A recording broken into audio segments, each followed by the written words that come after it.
Kaziranga orchid পাৰ্কত আমাৰ দুই ধৰণৰ ঘোঁৰা গাড়ী, ম'হৰ গাড়ী আৰু গৰু গাড়ী আৰম্ভ কৰিছোঁ। দুই ধৰণৰ, এটা পুৰণিকলীয়া পৰম্পৰাগত ম'হৰ গাড়ী, ঘোঁৰা গাড়ী, আৰু আনটো হ'ল আমাৰ আধুনিক ধৰণৰ ঘোঁৰা গাড়ী আৰু ম'হৰ গাড়ী।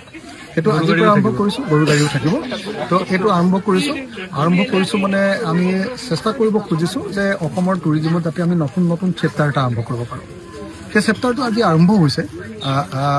সেই চেপ্টাৰটো আৰম্ভ কৰি মই আশা কৰোঁ যে অহা কেইদিনমানৰ পাছত আমি আৰু কেইটামান টুৰিজিম আৰম্ভ কৰিব খুজিছোঁ। এইবাৰ আমি পাহাৰ উঠা, চাইক্লিং আৰু আপোনাৰ বাৰ্ডিঙো আৰম্ভ কৰিব খুজিছোঁ। মই সেইবিলাকতো আপোনালোকক অংশগ্ৰহণ কৰিবৰ কাৰণে অনুৰোধ জনাইছোঁ অসমৰ ৰাইজক।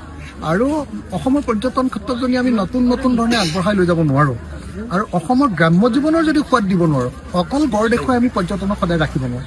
বিকল্প পৰ্যটন এটা নতুন এগ্ৰ' টুৰিজিম আমি কৰিব খুজিছোঁ, আমাৰ গ্ৰাম্য টুৰিজিম কৰিব খুজিছোঁ।